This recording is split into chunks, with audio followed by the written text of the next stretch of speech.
राधे राधे। दीप्ति महाजन blog में आप लोगों का स्वागत है।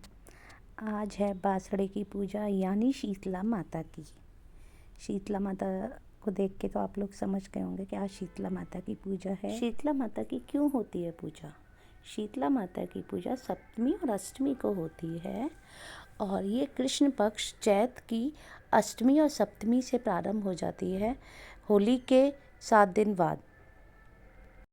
शीतला माता का जो भोग लगाया जाता है वो ठंडा ही होता है, यानी बासा। एक दिन पहले बना के रखा जाता है और उसी बासे खाने से शीतला माता का भोग लगाया जाता है।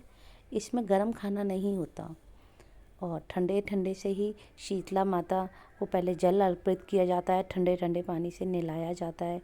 ये शीतलता बनी रहे हमेशा और इनको बासा ही खाना से भोग लगाया जाता है। और जो बासा खाना बचता है घर में वो सब लोग घर में खाते हैं। उस दिन चूल्हा नहीं जलता, उस दिन बासा ही खाना खाया जाता है कि घर में शीतलता बनी रहे। जो चेचक होती है ना बच्चों को, वो यही माता होती है और तेज बुखार होता है वही ये माता होती हैं। तो इन माता को शीतल रखने के लिए हमें बासा खाना खिलाया जाता है इन माता को। और बासा खाने से ही भोग लगेगा। बासा ही खाना जो घर में बचेगा वही बच्चे बड़े सब वही खाते हैं, यानी इसको बसौड़ा कहा जाता है। जो लोग कहते हैं ना कि हमें बसौड़े की पूजा करनी है, तो इसी को कहते हैं शीतला माता यानी बसौड़े की पूजा। स्कंद पुराण में भी देवी शीतला माता का वर्णन किया गया है, जिसके अनुसार शीतला माता चेचक की देवी हैं। इनके हाथ में झाड़ू, सूप, मार्जन और नीम के पत्ते इनके हाथों में होते हैं और ये गधे की सवारी करती हैं। आज मैं आपको एक छोटी सी कथा सुनाती हूँ शीतला माता की। राजस्थान के एक गांव डोगरी है, उसमें शीतला माता आई कि देखते हैं मेरी कौन पूजा करता है। तो वह एक बुजुर्ग महिला के रूप में आई थी। शीतला माता घूम रही थी, देख रही थी पूरे गांव में कहीं मेरा मंदिर बना है, कहीं मेरी पूजा होती है। तो देखा उन्होंने कहीं मेरी पूजा नहीं होती है। वो गलियों में घूम रही थी, तभी किसी ने ऊपर से चावल का खौलता हुआ पानी नीचे फेंका, जो शीतला मैया जो थी बुजुर्ग महिला के रूप में उनके ऊपर गिर गया। अब तो वो बहुत तड़पी, बहुत उनको जलन पड़ रही थी। तो वो उनके शरीर पे मोटे मोटे फफोले पड़ गए। वो चिल्लाती रहीं, पर मुझे जलन पड़ रही है, मुझे बहुत बचाओ, ये करो।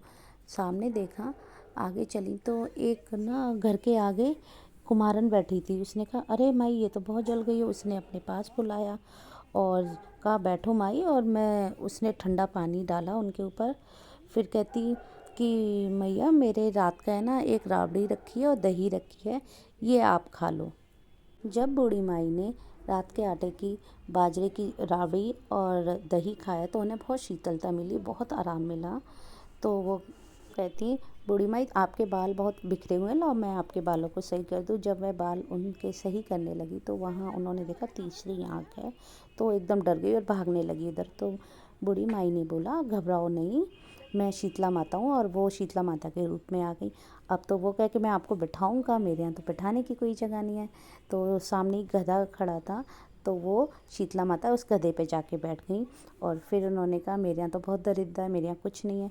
तो शीतला माता ने झाड़ू ली और उसकी सारी दरिद्रता बाहर निकाल दी और खूब धनवान हो गया, बहुत अच्छे से सब कुछ है। तो फिर सब लोग आपकी पूजा करा करेंगे। और इस गांव में बहुत दरिद्रता है।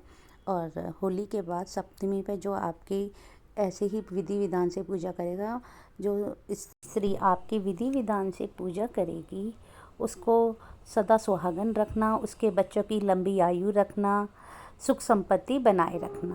जय हो शीतला मैया की जय। शीतला मैया तेरी सदा ही जय। जो भूल चुक हुई हो उसे माफ़ करना। जय श्री राधे जी। सब लोगों को पसंद आई हो ये कहानी तो सब लोग कमेंट्स में जय श्री राधे ज़रूर लिखें। जय हो शीतला माता की जय। जय हो मेरे बांके बिहारी लाल की जय। को यहीं ख़त्म करते